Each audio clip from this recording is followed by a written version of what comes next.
بیایم یه قسمت دیگه که خدمتتون میگیم در مورد نارسایی مزمن کلیه هستش.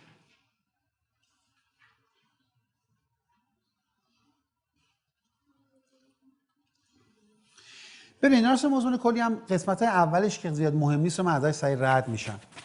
جایی که مهم و سوالی هست یکی یکی بهتون میگم. ببین یه تعریف داره. یعنی بالا بودن کراتین حداقل مدت 3 ماه.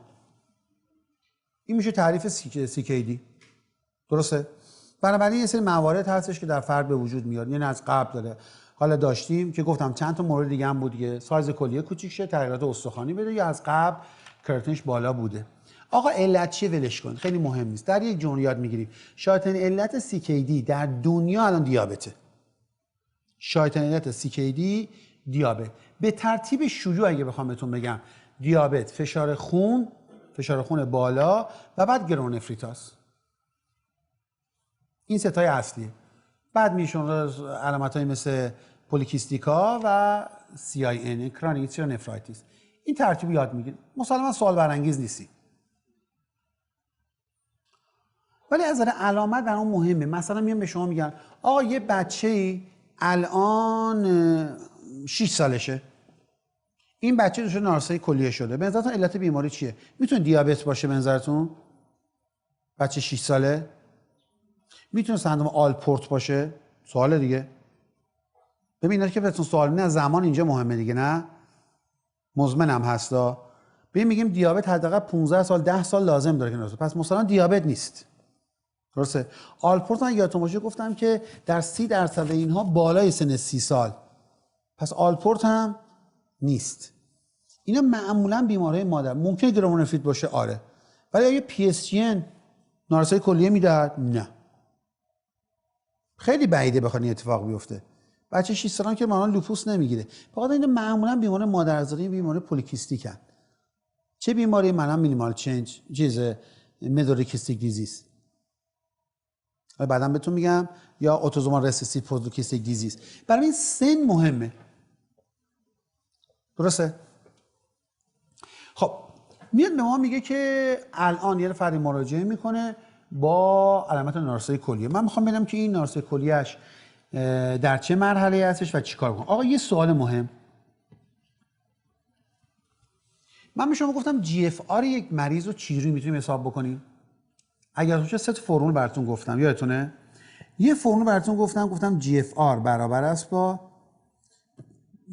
یورین کراتینین ضرب در حجم ادرار تقسیم بر پلاسما کراتینین ضرب در 1440.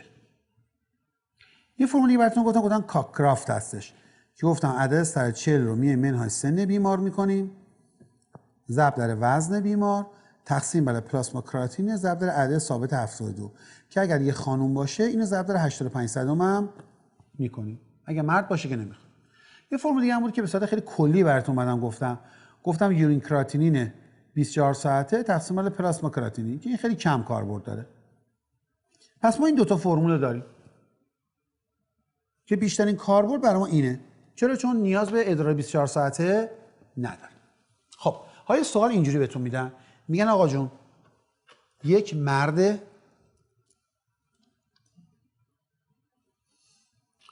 60 ساله با وزن 72 کیلوگرم با پلاسما کراتینین 2 مراجعه کرده.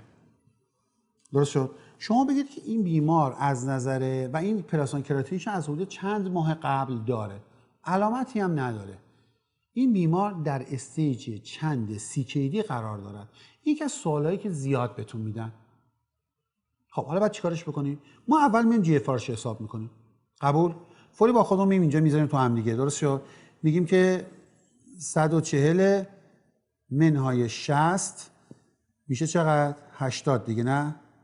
80 ضرب در 72 تقسیم بر 2 ضرب در 72. این با این میره میشه 80 تقسیم بر 2 میشه 40. میشه 40 cc GFR بیمار. قبول؟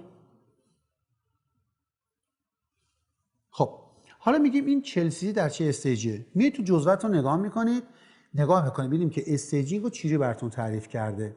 یه جدول براتون اومده گفته اگه GFR بیمار بالای یا مساوی 90 سی سی پر کیجی باشه یعنی بیمار شما در استیج گرید استیج 1 قرار گرفته یا G1.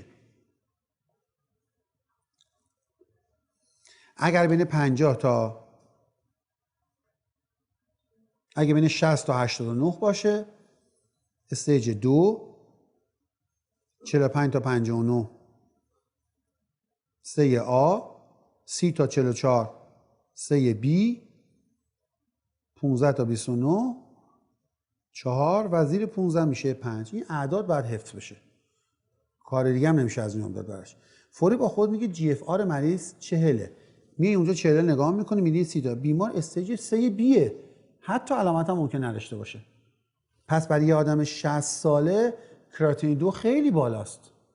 ببینید عدد رو، شوخی نره بچه. من همیشه دارم میگم بهتون مریضاتون وقتی میخواید نگاه بکنید کراتینین 2 که چیزی تا 1 کنید که چیزی نداره که، ولی ببین همین عدد چقدر تغییر میکنه رفیق براش. این جی اف آر رو چه تغییری ممکنه ایجاد بکنه. این بیمار استیج 3 بیه، یعنی عنقریبی که بره به سمت نارسایی کلیه و حتی نیاز به دیالیز و چیزای دیگه پیدا کنه. پس این قسمت سوالش اینجوری میاد، 4 تا عدد بهتون میدن، اول جی اف آر رو حساب کن، بر اساس این اعداد بگو تو کدوم مرحله قرار داره.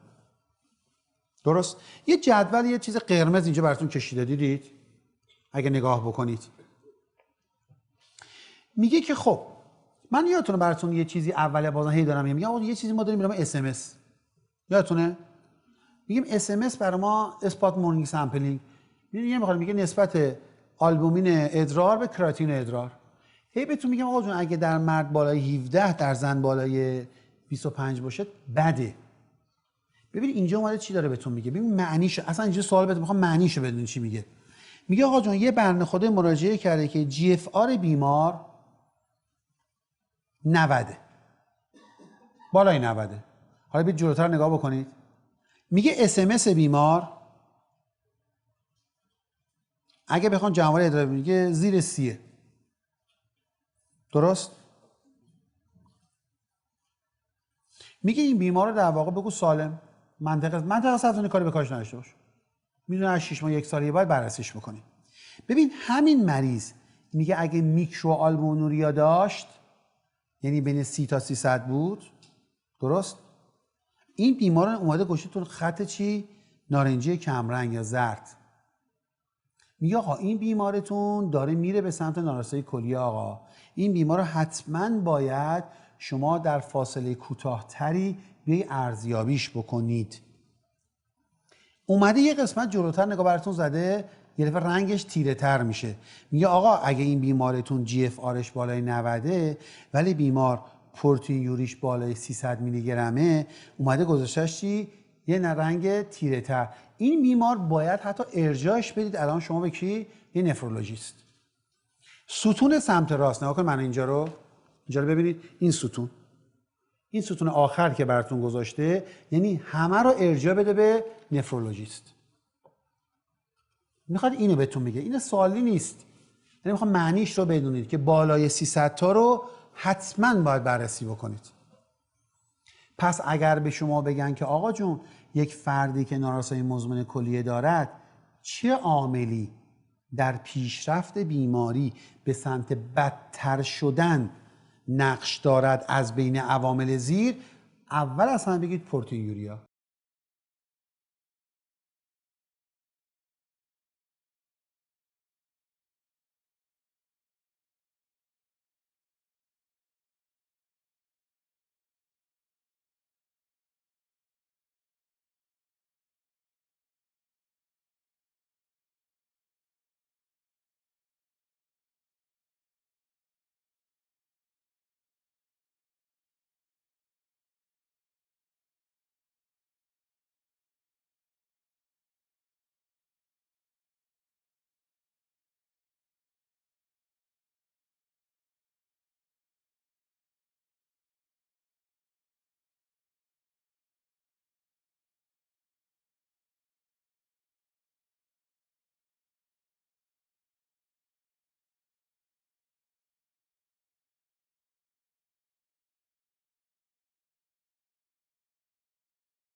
حالا چه چیزهایی برای نارسایی کلیه بد است برای ما؟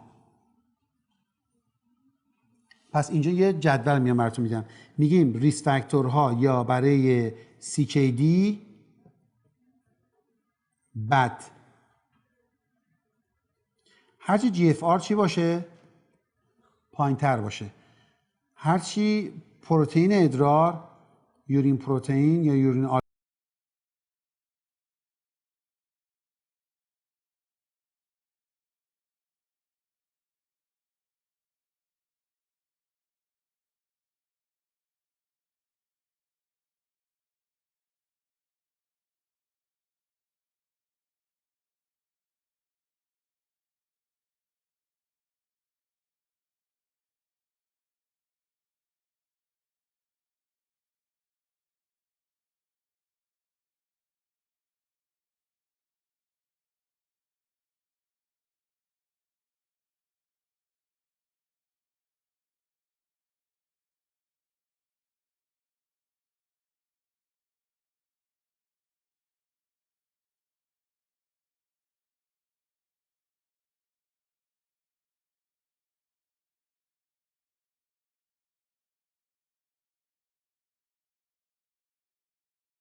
یه اسمشو میگن لاو. خب یعنی چی های ترنوور؟ های ترنوور یعنی که ترنوور یعنی ساختن خراب کردن. درست؟ میگن ساخت و خراب کردن استخوان زیاده. دلیل میگن فعالیت اوستوبلاست و کلاست هر دو زیاده. میگن دلیلش چیه؟ میگن دلیلش به خاطر پی تی اچه. آقایون پی تی اچ خیلی بالا دارن. پی تی اچ بالا باعث تحریک اوستوبلاستا میشه و میسازه از اون اوستوکلاستا هم فعال میشه. میگه خب چرا پی تی اچ بالاست؟ در سی کی دی اینجوری یاد میگیریم. حالا میگیم چرا. جواب میگیم شایع ترین علت سوال امتحانی هیپر پارا میده دیگه، من نمیده؟ هیپر پاراتیرویدیس اولیه است یا ثانویه؟ ثانویه است دیگه، چون اولی که مشکل از خود پاراتیرویده. شایع ترین علت هیپر پاراتیرویدیس در سی کی دی بالا بودن فسفره. دومین علتی که ایجاد میشه پایین بودن کلسیومه از نظر شیوع. سومین علتی که ما داریم کم بودن ویتامین D3 هست. این میشه از نظر شیوع به ترتیب از بالا به پایین.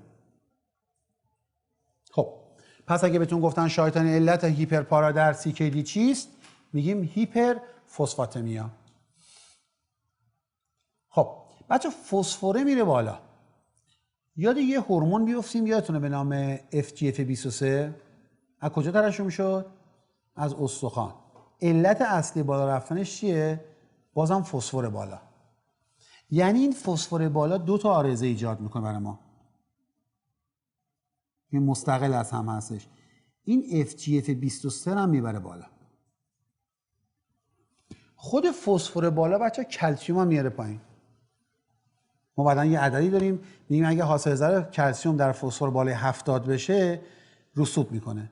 پس ببین فسفر بالا سه تا عارضه ایجاد میکنه. PTH پایین، ببخشید PTH بالا، FGF بالا، خودش هایپوکلسمی هم میده. سه تا عارضه. سوال امتحانی: تغییرات استخوانی های ترنون از چه مرحله‌ای از سی کی دی به وجود می آید؟ 1 2 3 4. چند؟ جواب 3. یادتون باشه یعنی وقتی جی اف آر از 60 میاد پایین‌تر. اینم دقت کنید. خب حالا به هم بگید این چیز پس این شد عللش. این های ترنوور اگر ایجاد شه چه اتفاقی برای فرد میفته؟ معمولا در های ترنوور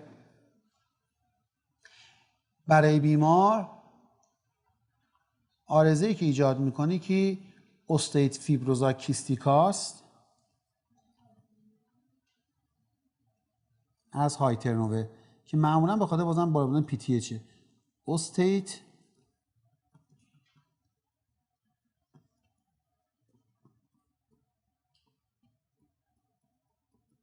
کیستیکا.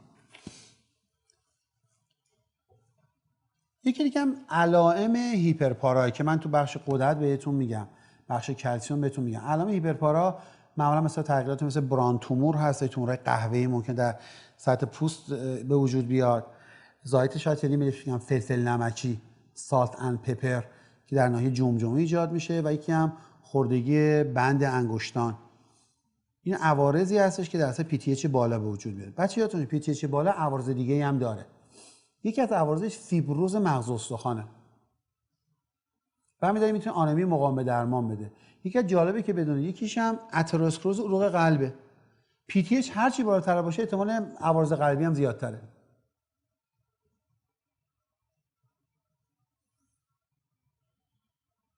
بنابراین بچه یادتون باشه پی تی اچ بالا یه جور سمه. عارضه زیاد میکنه در دراز مدت. پس به اینا میگیم چیه؟ های ترن اوور. من عکساشو بهتون نشون میدم چیه. ببینید سیستیک فیبروزا کیستیکا اینجوریه. اگر این من یک استخوان برای شما در نظر بگیرم، فرض کنید این استخوان فمور، عارضه‌ای که ایجاد میکنه اینجوریه. ببین شکلشو.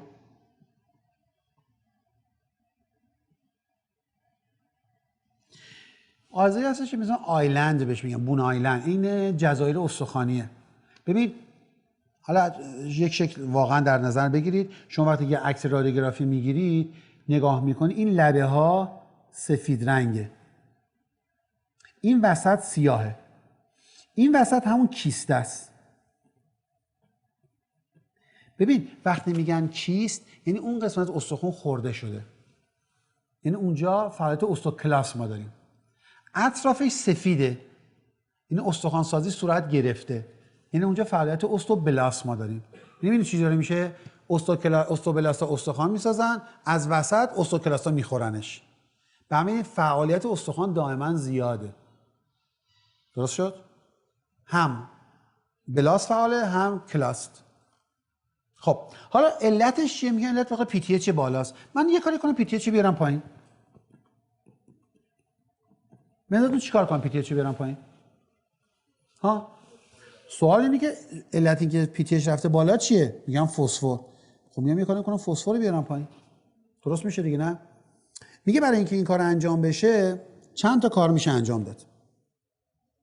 یکی از کارهایی که میتونه انجام بدیم این هستش که به مریض کلسیم بدیم. اگه کلسیم بدیم خوبه یا بده تو این مریضا؟ به نظرتون خوبه دیگه، هم کلسیم هم ویتامین د. کلسیم بدون مکانیزم این کار انجام میده. اولا کلسیم در روده ها با فسفر باند میشه، دفعش میکنه. دو اگه اون اتیولوژی نگاه بکنید اینجا رو ببینید، مگه یکی از علل پی تی اچ بالا کلسیم پایین نبود؟ یکم ویتامین د پایین دیگه نه؟ پس درمان های ترنوور تجهیز بیشتر کلسیم و ویتامین د که باعث میشه پی تی اچ رو مهار کنه، فسفر رو بیاره پایین. یه راه دیگهش این هستش که من دفع فسفر رو زیاد کنم. چجوری؟ یه سری چلاتور هست که به صورت خوراکی بیماران میخورن. دارویی هست به نام سولامر، اسم تجاریش رنوژله، قرصای 500 میلی گرمی داره. اینا چیکار میکنن برای بیمار؟ وقتی بهشون بدید شما فسفر رو در داخل لثه گوارش میگیرن، دفع میکنن. پس یکی از راههای درمان دیگر دادن سولامر یا رنوژله. یکی دیگه درمان دیگه براتون جالب بدید، تذریب هیدروکسید آلومینیومه. آلومینیوم ام جی نه ها، چون خود منیزیم در اینه این آلومینیوم، یعنی بعد اگه میخواد بنویسید آلومینیوم هیدروکساید بعد بنویسید. چرا؟ چون آلومینیوم در داخل روده بازم با فسفر باند میشه و دفع میشه. پس جز 3 روش درمان برای های ترنوور: دادن کلسیم و فسفر، کلسیم و ویتامین د، دادن چلاتور مثل سولامر، دادن هیدروکسید آلومینیوم. فاکتور FGF هم که قبلا بهتون گفتیم، هرچه FGF بالاتر باشه مشکلی زیادتر ایجاد میکنه. لاترنوور چه؟ ببین لاترنوور یعنی برعکس. اینا کسایی هستن که PTH سرمشون پایینه. وقتی پایینه استخوان ترد و شکننده میشه، بنابراین به شدت فرد مستعد شکستگی استخوان میکنه. چرا به وجود میاد؟ ببین شایطن علت لاترنوور کلسیوم بالاست و ویتامین D3 بالا. اینقدر اینا زیادی بهشون دارن میرسن، زیادی دارن کلسیوم میخورند که باعث میشه PTH رو سرکوب بکنه.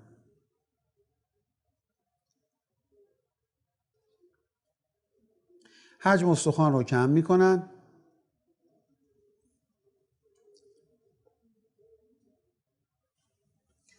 خب چه عارضه ایجاد میکنه؟ ببین 2 تا عارضه ایجاد میکنه.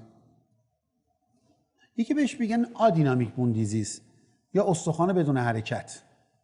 پس آدینامیک بون دیزیز جزو اینه.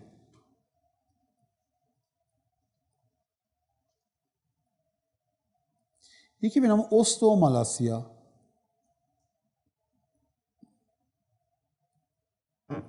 پس 3 تا زایه استخوان ایجاد شد. یکی به نام اوستیک فیبروزا کیستیکا، یکی به نام آدینامیک بون دیزیز، یکی به نام اوستومالاسیا. به این 3 تا زایه با هم میگن رنال اوستو دیستروفیا که یکیش های ترنووره، 2 تاش لا ترنوور.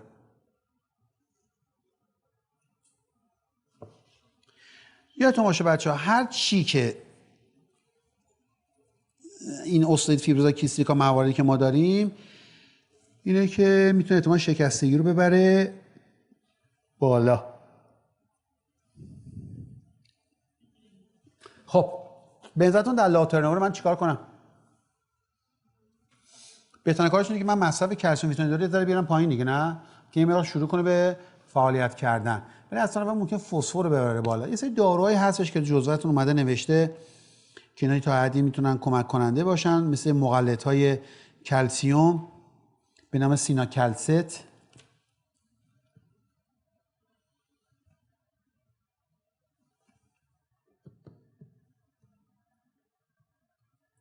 سیناکلست بچه‌ها قیافه شبیه کلسیومه از نظر فعالیت، درسته؟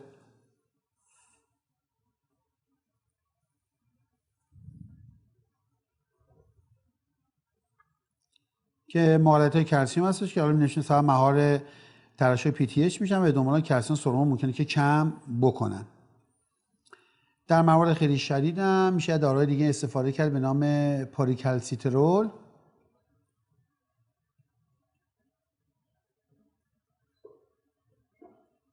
که اینا قیافشون کاری که میکنن مهار فسفر در روده ایجاد میکنن، پس فسفر رو میارن پایین، PTH رو هم میارن پایین و در کسانی که معمولا دیده میشن که دچار هایپرکلسمی هستن و به اینا نمیتونیم ویتامین د نمیتونیم بدیم، میشه از این دارو استفاده کرد. خب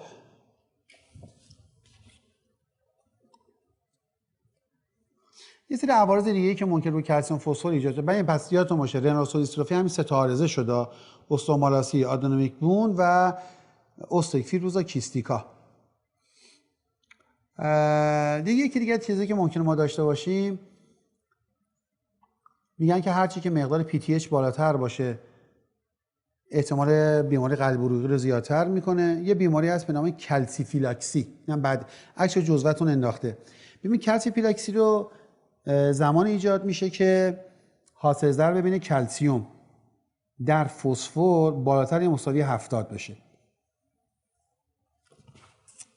اگر بالاتر از این حساب بشه این دو تا با هم میچسبن، رسوب میکنن. در کجا؟ اطراف عروق و اطراف مفاصل. اون عکسی که نگاه بکنید نیکروز شدیدی در داخل پوست ایجاد میکنه. علت بخاطر انسداد رگ رو مسدود میکنه و باعث نکروزش میشه. کلسیفی کنه. بسیار هم درد داره. ببینید پیداش کرده چیزو، یه جا نمیشه ریس فاکتورهای کلسیفیلاکسی، دیدینشونو؟ بچه این منشأ سوال زیادی ها. ببین چه مواردی زیادش میکنه. یکی خب هیپرپارای شدید باشه، دو اینکه در واقع کلسیوم زیاد باشه، این که خب معلولیه. ولی یه نکته خیلی مهمی که داره، گفته در کسایی که مصرف وارفارین دارن اینجوری بهتون سوال میدن، میگن یک بیماری CKD داره، به خاطر بیماری قلبیش داره وارفارین میخوره، اخیراً دچار عارضه شدیدی در ناحیه پاش شده که به شدت زایه، دردناک، قرمز و سیاه داره میشه. به نظر شما کدام یک از مواردی جزء ریس فاکتور بیمار نیست؟ درسته؟ میشه کلسیفیلاکسی دیگه. الان کدام یک از موارد جزء ریس فاکتور بیمار هست؟ هرچی کلسیوم بالاتر باشه، فسفر بالاتر باشه، PTH بالاتر باشه، مصرف وارفارین. اینجا صحبت GFR نکرده، صحبت از مقدار کراتینین نکرده. فقط کافی حاصل ضرب این دو تا 70 تا بالاتر بشه. این سوال اینجوری بهتون میدن ها. پس وارفارین هم یک ریس فاکتور هست. به طوری که میگن که اگه این بیماران نیاز به داروی آنتیکواگولان داشتن، وارفارین قطع چه بهشون هپارین بدیم یا دیالیز صورت بگیره. خب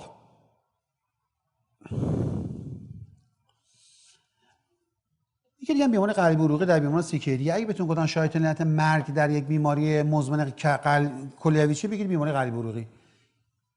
میگن بین 10 تا 20 برابر یک آدم معمولیه. میگه چرا؟ ببین همه آدما ریس فاکتور بیماری قلبی عروقی دارن، درسته؟ یه سری ریس فاکتور برای همه است. سن بالا، جنس مرد، سیگار، دیابت، چربی، درسته؟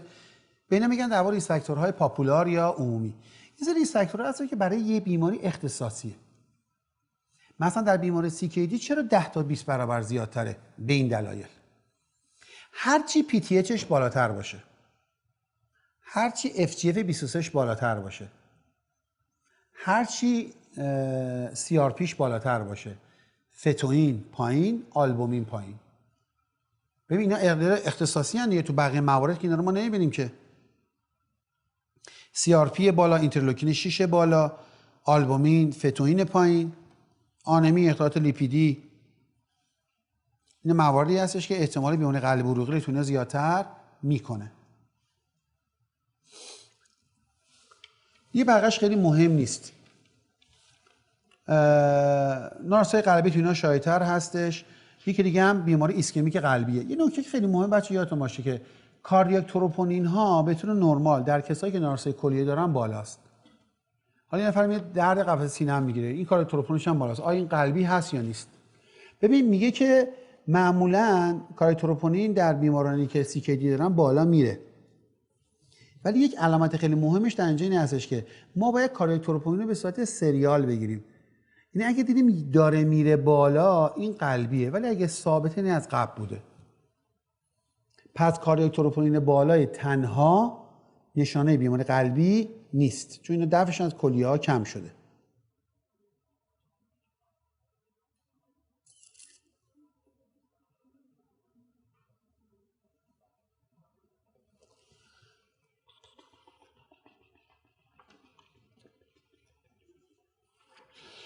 خب دیگه چی میده؟ بس نارسای قلب میده، ادم ریه ایجاد میکنه که من بهتون توضیح دادم. ادم ریه‌شون میتونه قلبی غیر قلبی باشه. دیگه معنی نان کاردیوژنیک پولمونری ادم میدونیم چیه دیگه، نه؟ گفتم پولمونری ادم دو جور داریم دیگه. یه سری که نارسای قلب چپ دارن، یه سری ندارن. اینا میتونن نارسای قلب ادم ریه بگیرن بدون که فشار داخل ریه‌شون بالا بره. چرا؟ چون نفوذ فضای عروقشون زیاد میشه. بهش میگن علامت بال خفاش یا بهش میگن رت بایت سان. یادتون اومد چی گفتم این چیزو؟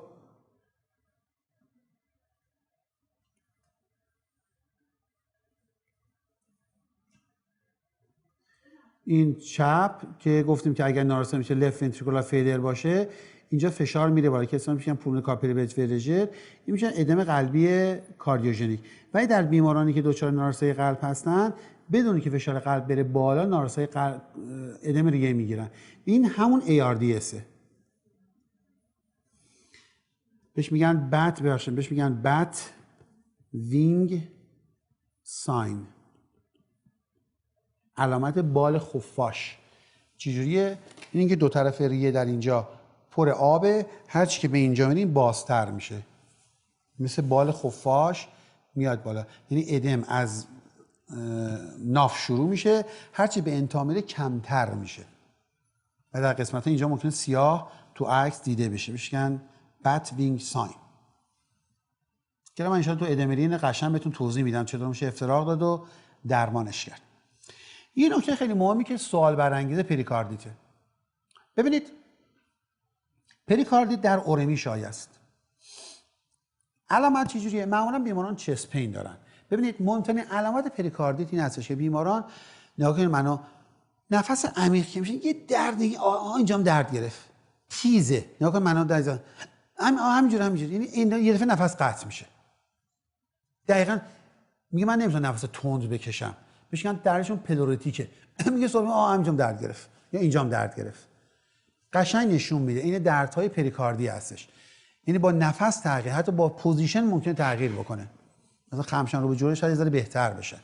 پس یک علامت چست پین های پلورتیک دارن. دومی علامتی که ممکنه ایجاد بکنه اینه که فریکشن راب دارن. تا فریکشن راب شنیدید چجوریه؟ یعنی خشخاش. اگه نشینه امشب میتونید برید بشنوید. خیلی ساده است. گوشتون تو گوشتون بذارید.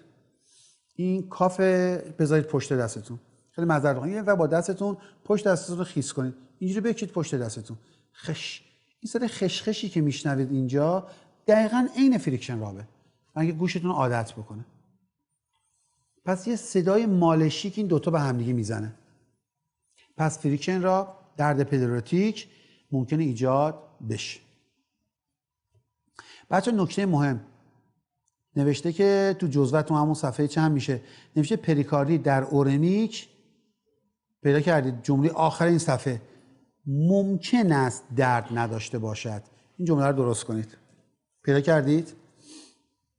صفحه 91 میشه فکر کنم، نه آخرین جمله ستون سمت راست، پریکاردیت.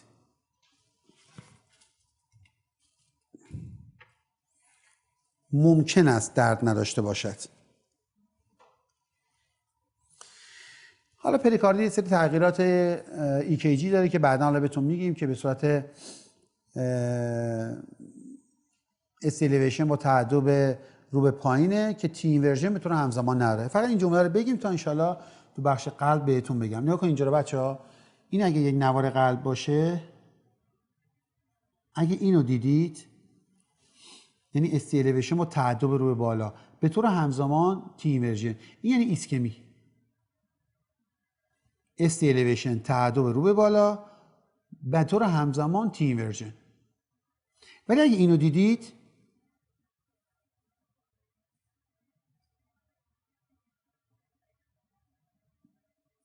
استی دپرس هست ولی تعدبش رو به پایینه و تیتون هم مثبته. درست شد؟ این یعنی مشخصه پریکاردیته. درست شد؟ این میشه فرق این دو تا با هر دو استی الیویت هم ولی تی اینورژن بتونه همزمان نداره در پریکاردیت. بعد که اومد استی نورمال شد ممکن بعد از مدتی تی اینورت بشه. این میشه فرق این دوتا. خب معمولا در اورمیای پیشرفته دیده میشه، کسایی که دیالیز نشدن یا پیگیر نشدن. یادتون باشه بچه اگه سوال امتحانی بهتون دادن گفتن یک فردی پریکاردیت داره، اصلا به استیج دیگه چیز دیگه ربطی نداره، هرچند در استیجای بالا دیده میشه ولی به جی اف آر نگاه نکنید، درمانش فقط دیالیزه. چون اگه درمان نکنیم همینجوری بزرگ میشه و بدون رد ممکن تامپون آدم بده. پس درمان پریکاردیت دیالیز تا حد امکان بدون هپارین. چرا؟ چون گاهی اوقات خونریزی میده داخل اینجا و ممکنه تامپونات ایجاد بکنه. خب فشار خون در اینا معمولا بالاست با هیپرتروفی بطنی و چیزای دیگه به طور همزمان دیده میشه. بچه یه نکته، همه بیماران CKD باید فشار خون داشته باشن. فشار خون پایین تا نرمال از CKD خیلی بده. اینو یادتون باشه ذهنتون. میگه نشونه چیه؟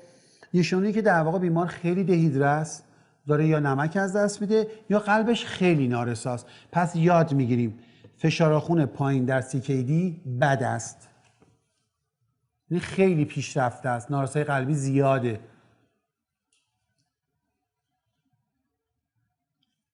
و با پروگنوز بدی همراه است. فشار خون خوب چنده در چیز؟ اینم یاد، این عدد 13/8 رو یادتون باشه. اینم همون عدده. فشار خون خوب در فرد CKD مساوی است با 13/8 پایین‌تر.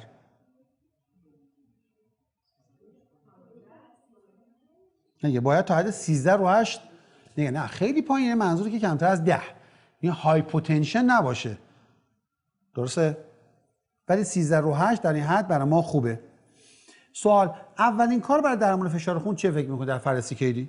سوال امتحانی. اولین اقدام درمانی. بازم محدودیت مصرف نمک. گفتم آب رو محدودیت نمیدیم مگه هایپوناترمیک باشه.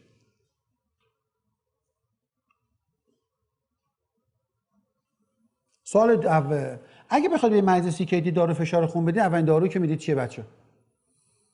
براتون سوال میدم، میگم کاپتوپریل، 2 کاپتوپریل، 3 بازم کاپتوپریل. جواب کاپتوپریل. درست شد؟ پس اولین درمان دارویی CKD ACB-تور یا ARB بهترین درمانه. تو یه زمانی، حالا بعدا بهتون کنتراندیکاسیوناشو میگم، تا زمانی که کراتین بیمار از 3.5 پایین‌تر باشه، این عدد یادتون باشه، زیر 3.5 باشه، خیلی داروی خوبیه. قدم دوم، آقا منطقه نمک داریم خوب جواب نداد، کاپتوپریل داریم جواب نداد، چه دارویی بهش اضافه کنیم؟ همیشه یادتون اضافه کردنه. چی بدیم بهش؟ دیورتیک. چه دیورتیکی بدیم؟ معمولاً بهترین درمان خوراکی دراز مدت متولازونه.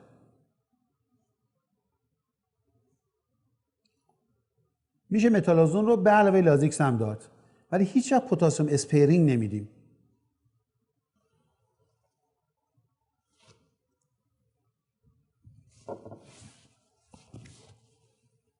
دیگه اگه جواب نده میریم داروهای دیگه که اینا مثلا گشاد کننده رقم مثل هیدرالازین، ماینوکسیدیل، اینا همه اضافه کننده است. ولی ترتیب درمان اینجوری که بهتون گفتم. سوال دیگه که خیلی مهمه آنمیه. ببینید سوال امتحانی برای خودتون بوده آقا آنمی از چه استیجی شروع می شود؟ 3. تو چه استیجی؟ حتما هست 4. یعنی از بابا همه علائم استیج جی اف آر زیر 60 شروع میشه به ایجاد شدن. درست؟ سوال امتحانی شایطنه علت آنمی در CKD چیست؟ جواب کمبود اریتروپویتین. شایطنه علتش به ترتیب شیوع، بعد علتش آنمی فقر آهن. مگه اینا آنمی فقر آهن میگیرن؟ بله، چون اغلب اینا دیالیز میشن دیگه. نه شما در هر بار دیالیزی که بیمار میشه یه مقدار خونش در داخل دستگاه میمونه اغلب موارد. درسته؟ خیلی از بیماران CKD که دارن انجام میدن تو هر بار دیالیز بهشون یه آمپولی هست به نام ونوفر، 2 تا 3 تا ونوفر رو بهشون تزریق میکنیم ما، چون خونی که باقی مونده بخواد جایگزینش بشه. پس به ترتیب شیوع، کمبود اریتروپویتین، کمبود آهن، یه بقیه‌اش رو نوشته خدمتتون: فیبروز مغز استخوان، مسمومیت با PTH، آلبومین، خدمتتون عرض بکنم کمبود ویتامین B12، اسید فولیک و هموریز، چیزای دیگه ممکنه که فرد داشته باشه. و این دوتا از همه‌شون شایع‌تره. آقا سوال امتحانی. پس من گفتم شایطنه علت اینجا کمبود اریتروپویتینه، درسته؟ سوال امتحانی بهتون اینجوری میدن. میگن یک فردی هستش که CKD داره، مقدار کراتین بیمار برابر است با 6، هفته 3 بار هم داره دیالیز میشه. در آزمایش‌های به عمل اومده مقدار هموگلوبین بیمار 8. از ضعف و بیالی هم ناراحت هستش. بیمار داره در هفته حدوداً 10,000 واحد اریتروپویتین میگیره. معمولاً دوزش همین قدر، 10 تا 12,000 واحد در هفته. مقدار فرتین بیمار برابر است با 55، با نرمال بین، بیشترش کنیم حالا 75، با نرمال بین 50 تا 150. بیمار اسید فولیک هم میخوره، به 12 بهش داریم میدیم، همه کار داریم براش میکنیم. ولی بیمار کماکان آنمیکه. برای درمان آنمی بیمار کدام اقدامات زیر رو انجام میدهید؟ 1. دوز اریتروپویتین رو ببریم بالاتر. 2. بهش خون تزریق بکنیم. 3. از بیمار مغز استخوان بگیریم ببینیم چرا. 4. به بیمار آهن تزریقی بدهیم. جوابتون آهنه. من میگم آهنش خوب تا متوسط بالا، چرا بهش آهن بدم؟ جواب سوال اینه که ببین اینها دچار فرریتینشون بالاست، ولی قسمت اعظم فرریتینی که زده عدد 75 جزء اکوت فیز ریاکتانه. یعنی فرریتین واقعی نیست. چون یادتون باشه کسی که داره روزی هفته 3 بار دیالیز میشه تو بدنش پر التهابه، سیستم ایمنی فعال، فلان بیسار، این حرفا، درسته؟ پس این فرریتین یک فرریتین کاذبه. اینا رو ما بالاتر از حد نرمال، معمولا میدونید 150 تا 200 میگیم نگه داریم. پس علیرغم نرمال بودن فرریتین بینا باید آهن تزریق کرد. این میشه جواب سوالتون. ولی اگه آهن مسلما، حالا عددی که کتابا می‌نویسن، کتاب آریستون نوشته 250، کتابا مثل 300، اگه یک فردی فرریتین شاید 250 300 بالاتر بود، این مطمئن باشه این آهنش خوبه. این دیگه نیاز اضافه آهن نداره.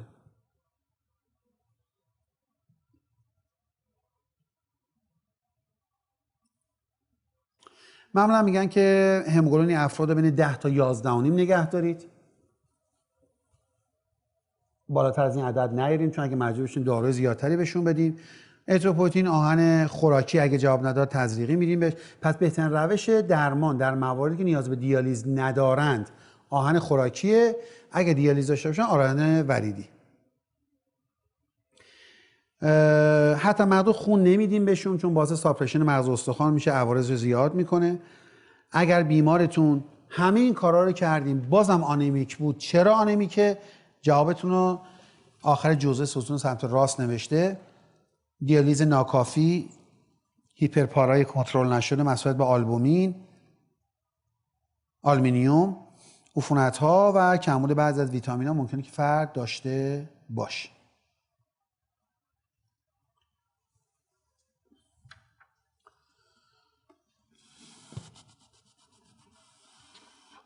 دیگه یک از چیزا خونریزیه.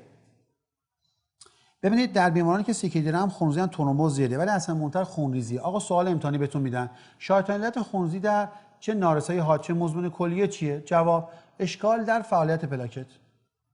این یادتون باشه. اشکال در فعالیت پلاکت. پلاکت‌ها نمیچسبن به جدار رگ. بنابراین تعداد پلاکت حتی اگه تا حد نرمال تا یه ذره پایین باشه معمولاً علتش ترومبوسایتوپنیا نیست. محیطش خرابه. پس اینا بلیدینگ تایم طولانی رو ممکنه که داشته باشن. بچه به درمان دقت کنید چی نوشته در خونریزیاشون. نوشته تزریق دزموپرسین. دزموپرسین هم اسم دیگه‌اش چیه؟ DDADP دیگه، همون ADH خودمون. حالا بعداً تو خون بهتون میگیم. ADH یکی از عواملی هستش که باعث تزریق ترشح فاکتور فونیبراند میشه. فرمول از جدار اندوتلیوم و فونیبراند باعث اتصال بیشتر پلاکت به جدار رگ میشه. دو، تجویز کرایو. کرایو چیه؟ ببین کرایو یه قسمتی از FFPه، کرایو پرسیپیتیت میگن، که فقط این فاکتورها رو داره. نکنید فاکتور یک همون فیبرونوژن، فاکتور فون ویلبراند، فاکتور 13 و فاکتور 8. همین 4 تا فاکتور رو داره. هشتون خیلی کمه، اون 20 cc ولی 20 cc پر از مواد لازم برای چیزه. پس بهش میگن کرایو بدید. چون فونیبراند رو داره، فیبرونوژن هم داره. یکی دیگه هم تزریق استروژن کنژوگ است. چرا؟ میگن استروژن خوراکی یا تزریقیش وقتی بدین جدار رگ رو سفت میکنه و اجازه میده که رگ فلکسیبیلیتی داشته باشه، کمتر بشکنه. تا حدی هم تزریق خون، پس میگن تزریق خونریزی رو کم میکنه. میگه چرا؟ یه مثال بهتون میزنم. این رابای بزرگ هستش که دوامش که به صورت فاضلاب اگه نگاه بکنی توش معمولا پر آشغاله. اوه ترسیدم خودم. فکر کنم دیگه چیزش تموم شد. آره الان دیگه تمامش میکنیم دیگه، اینم خسته شده. این توضیح آخر بدم بهتون. فاضلاب آبو دیدید که در واقع میاد اگه نگاه کنی آشغالایی که اینجا هستش تو این قسمت لبه های این چیزا کانالا بیشتره، وسط داره آب خالی رد میشه. دیدید؟ توجه بکنید اتفاق میفته. تو رگای ما هم اتفاق میفته. ما دو تا جریان تو رگامون داریم، یه جریان مرکزیه، یه جریان محیطیه. شاید شنیدید یه چیزی هستش به نام مین آرتریال پرشر. شنیدید حالا؟ مین آرتریال پرشر تو بدن ما چیه؟ همون جریان فشار مرکزی مونه. در که فشار خونی که شما از مریض میگیرید جریان محیطی رو داره اندازه‌گیری، میگه سیستول دیاستول. در که فشار مرکزی دائما داره حرکت میکنه. به اون میگن مین آرتریال پرشر. پس معنیشو فهمیدین یعنی چی؟ در مورد خون ما اینجوریه. میگه شما در اثر خون اگه به من تزریق بکنید این پلاکت ها و فیبرینوژن رو وقتی انجام میکنید به جدار رگ بیشتر میچسبونید. یعنی باعث میشه احتمال خونریزی رو کمتر بکنه. مکانیزم اینجوریه. در کسایی که دچار خون بهشون بخواید تزریق بکنید. پس یادتون باشه در مواردی که بیمار خونریزی دارد کرایو، DDAVP، تزریق خون یا اتروپویتین، نشد دیالیز. نکته یادتون باشه نه تزریق پلاکت داریم، حتما نه تزریق FFP. سوال امتحانی بهتون میدم بیمار دچار خونریزی از لثه بینی و فلان شده. همه اقدامات زیر جهت کنترل خونریزی بیمار لازم است به جز کراتین. مثلا بهتون پلاکت هم بهتون میدن 80000 تا، خوبه؟ میدن پایین. در این بیمار بازم ما پلاکت نمیدیم چون محیط خرابه. ترانسامین چی آی دکتر؟ ترانسامین اصلا در واقع یک ماده ای هستش که میاد تیشو پلاسمینوژن رو مهار میکنه. یعنی اگر لخته ایجاد شده اجازه نمیده فیبرین ها خراب بشن. ما مشکل در CKD در فیبرین نداریم، ما مشکل در پلاکت داریم. برای ما ترانس آمین معمولا نمیدیم. ما معمولا ترانس آمین در بیماران فونیلبران میدیم، اختلالات مثلا هموفیلی میدیم، متوجه، ولی در این بیماران تزریق نمیشه. نه، همین نکته در واقع خونریزی همین بود. ترومبوز به ندرت ایجاد میشه. اگر خواستید بدید فقط بهتره که هپارین معمولی بهشون بدیم. دیگه بقیش خیلی ساده است. علامت عصبی، ببینید اولین علامتی که در واقع عصبی در بیماران ایجاد میشه بیخوابیه بیماران و بعد شب ادراری. یه علامتی که ایجاد میشه به نام آستریکسیسه. دست منو ببینید. این بچه آستریکسیس رو دو جور میگیرن، یا اینجوریه جلو یا اینجوریه. درست شد؟ این علامتی که بیماران آستریکسیس اولین علامت. یکم مایوکلونوس که میدونید چجوریه که تا دیدید چشم خودتون اینجوری دفعه ضربه میزنه بدون رحم میذاره میینقه، یه جور مایوکلونوس دیگه، یعنی یه دونه عضله شروع میکنه به انقباض. حالا ممکن در روی شونه باشه، در روی اینجا باشه، روی کتف باشه. اینا اولین نشانه های یک تجمع مواد توکسینی که روی مغز اثر میذاره. ببینید بازم نوشته علائم خفیف از استیج 3، شدید از 4 به بعد خودشو نشون میده. یکی از مهمترین علامت اینا نوروپاتیه. علامتون میگم متوجه میشید. میگیم پیریفرال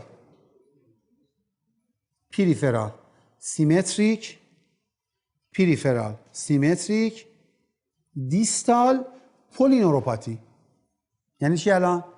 پریفرال یعنی اعصاب مرکزی رو نمیگیره، سیمتریک چپ و راست رو میگیره.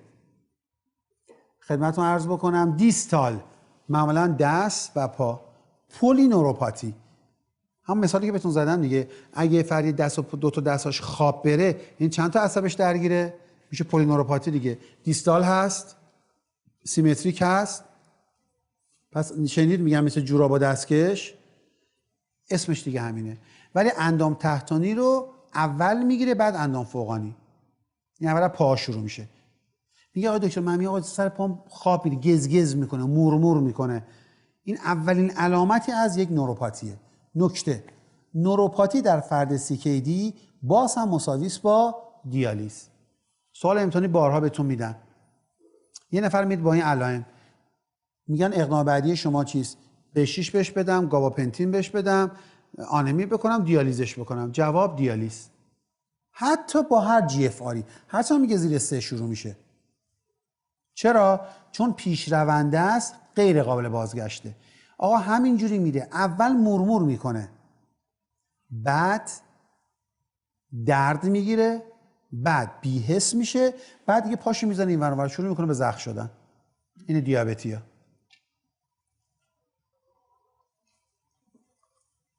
سندروم پای بیقرار ممکنه ایجاد بکنه. علائم GI خیلی سریع رد میشن که خاصی نیست. معمولا مهمترین علامت GI شما بوی بد دهانه، بی اشتهایی هستش، گاهی اوقات تهوع استفراغ ممکن ایجاد شه. نکتهش اینه که اولین درمان عوارض گوارشی بچه‌ها محدودیت مصرف پروتئینه.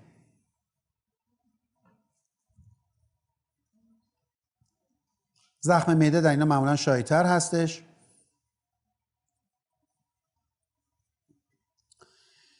علائم چیز هستش که خدمتتون بگیم اندوکرینه.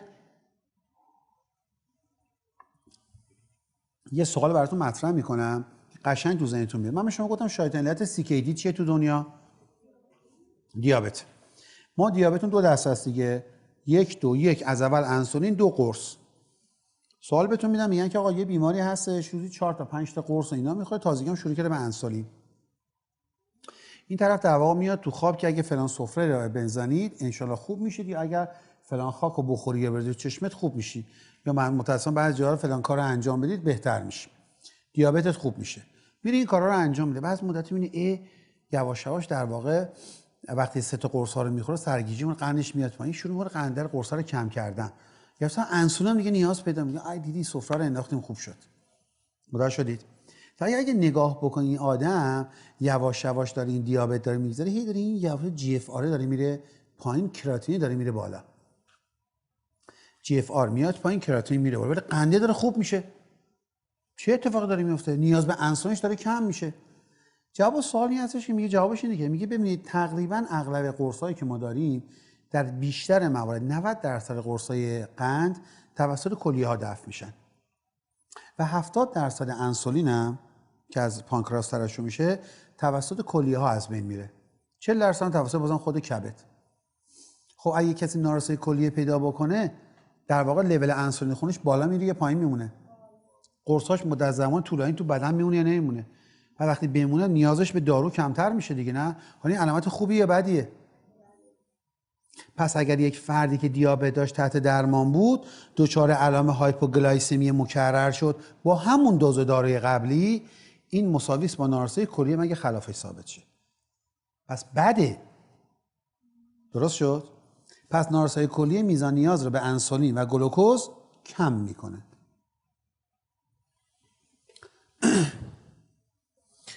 میگن خیلی از داروها، حالا در فردی که دچار CKD هستش، اولین اتفاقی که بچه روی قند میفته اینه که تست تحمل به گلوکوزش خراب میشه.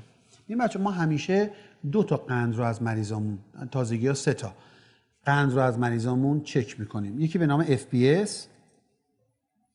یکی به نام قند بعد از غذا یا پست پرندیال یا همون GTT هم بهش میگن دیگه، گلوکوز تالرنس تست، یکی همگون A1C دیگه، نه؟ ببینید اینا چه اتفاقه، چه فرقی اینا با هم دیگه دارن. FPS مقدار قندی هستش که بعد از یک دوره حداقل 8 ساعت ناشتایی کبد میسازه.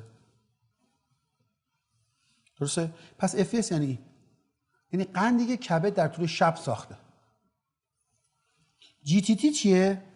GTT گلوکوز تالرنس تسته. این تست مقاومت به انسولینه. یعنی هر چی که GTT بالاتر باشه طرف مقاومت به انسولین زیادتره.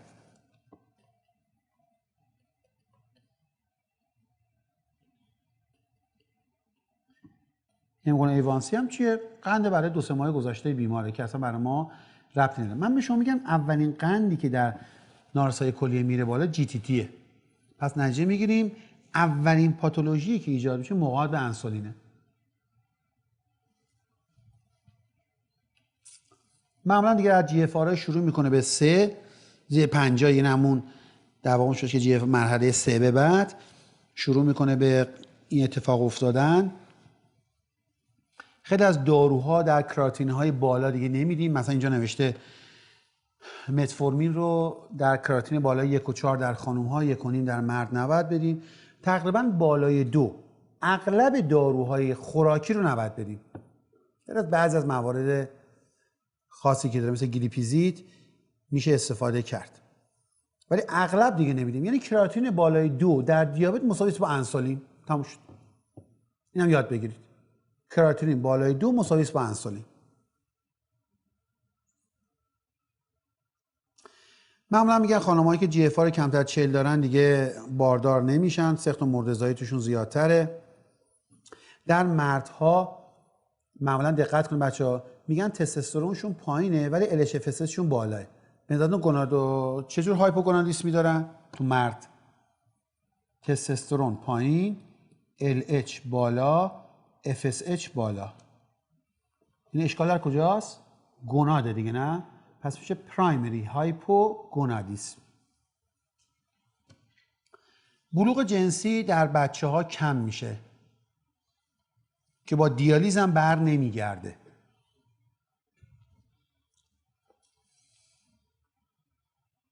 که درمان اینا معمولا با پیوند بهتر میشه. علامت پوستیش خیلی مهم نیست، گفتم شاید این علامت پوست اگه بهتون گفتن در CKD میگید خارش. نکته خارش اینه بچه‌ها، خارش با دیالیز خوب نمیشه، گاهی اوقات بدتر هم میشه. پس نکته مهمش خارشش اینه. اگه سوال بهتون دادن شاید علت خارش زیاد در این بیماران فسفر بالاست که این فسفر هم با دیالیز پایین نمیاد، که میگه در موارد شدید بعد گال و چیزهای دیگر بعد رولات بکنید.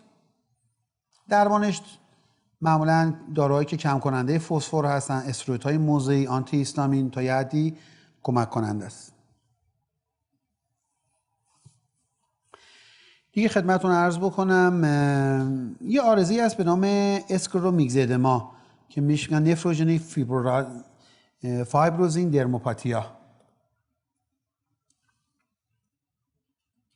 این عارضه‌ای هستش که در این بیماران معمولا در کسایی که نارسایی مزمن کلیه دارند ممکنه که دیده بشه و کسانی که دچار این چیزی اگه ببینید بچه‌ها خیلی قشنگه. این میگم رنال اوستئودیستروفی این است. اون کیسا رو میبینید که گفتم مثل یک حفره است، اطرافش سفیده. حالا این تو بند انگشتاش به وجود اومده. ممکنه که در جاهای مختلف توی بان که یک حفره سیاه میبینید اطرافش کاملا سفیده. این نشانه های ترنووری هستش که ما در اینجا ممکنه که ببینیم. این هم در واقع بهتون گفتم یه توموری هستش در اثر هیپرپارا به وجود میاد. بهش میگن تومور قهوه‌ای. چرا؟ اینقدر جریان خون در اینجا زیاده که در واقع ناحیه پرخونیش از زیر پوست به رنگ قهوه‌ای دیده میشه. پس برام تومور یکی از مشخصاتی هستش که شما ممکنه که در هیپرپارا تو اینها ببینید.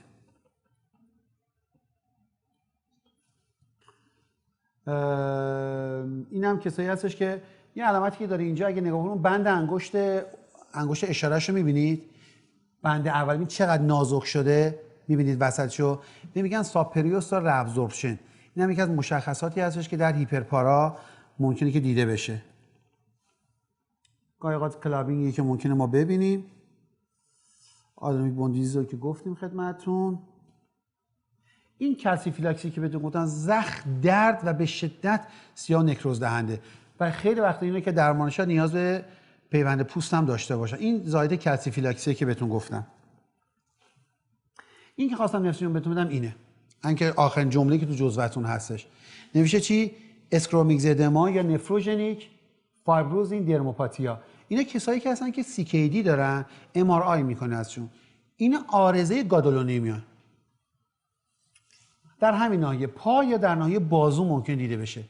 بافت فیبروز دهنده شدیدی ممکنه که اینها ایجاد بشه. خارش دارن، تماس با گادولونیوم. میگه در استیج 3 تا حد امکان از گادولونیوم استفاده نکنیم. در 4 و 5 اصلا کنتراندیکاسیونه. اگر مجبور بودید بدید بلافاصله تا MRI کردید مریض رو باید دیالیز کنید.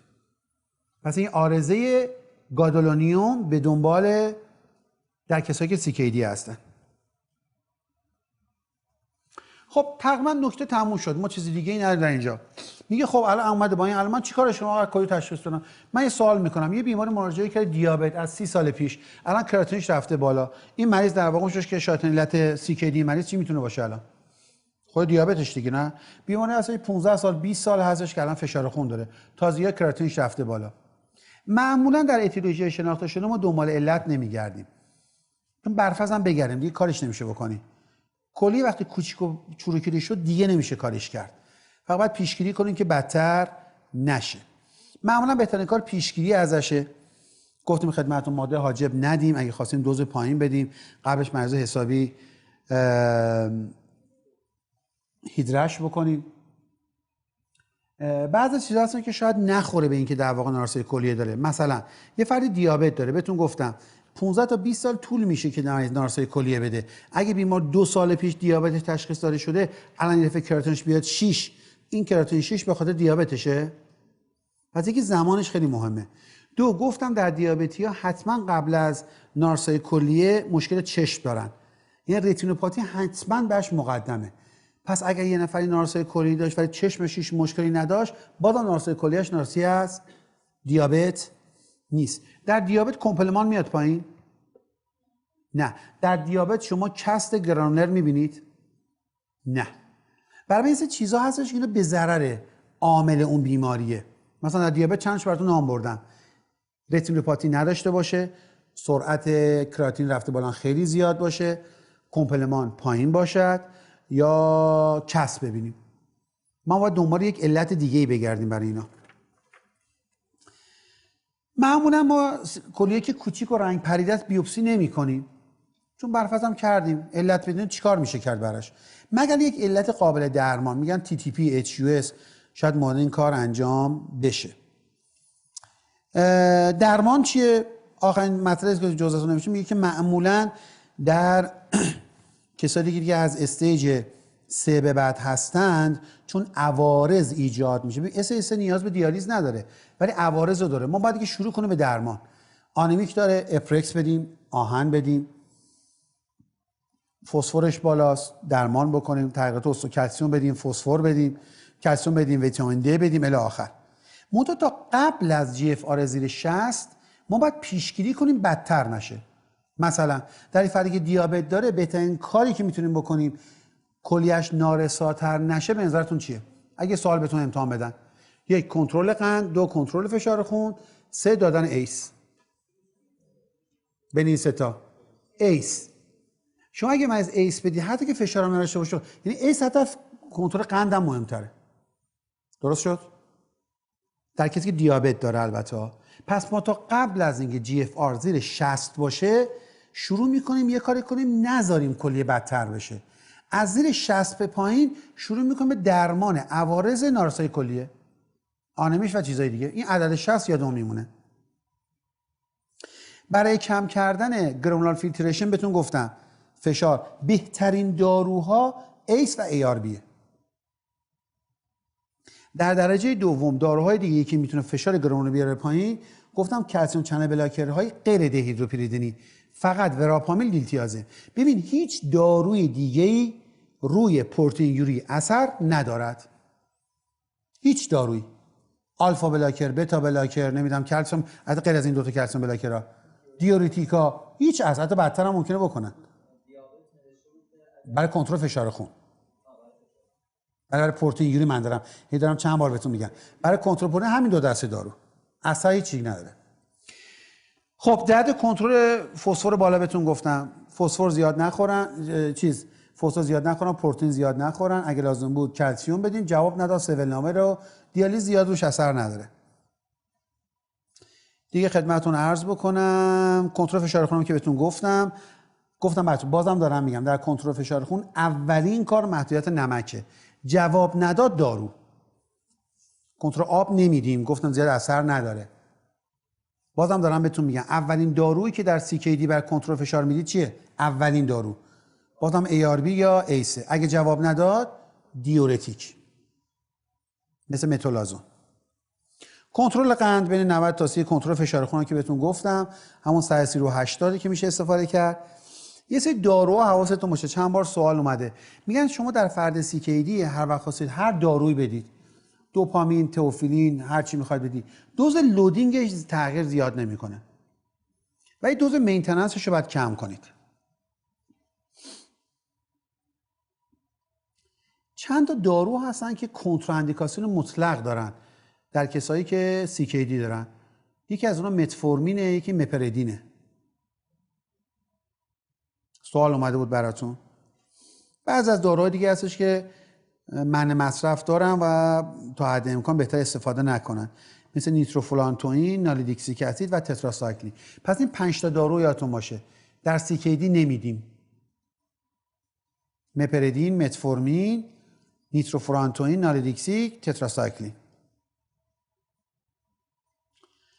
اندیکاسیون درمان دیالیز که بهتون گفتم. اندیکاسیون دیالیز اینه که یک بیمار جی اف آرش کمتر از 15 باشه، دیابتی میگن 10 هم باشه ولی در معمولی میگن 15. دیگه بقیه‌اش هایپرولمی مقاوم به درمان، تهوع استفاق مقاوم به درمان، همش میگیم مقاوم به درمان. هایپرتنشن مقاوم به درمان، پریکاردیت، نوروپاتی و اسیدوز مقاوم به درمان. سوء تغذیه چیزی هستش که نیاز داره.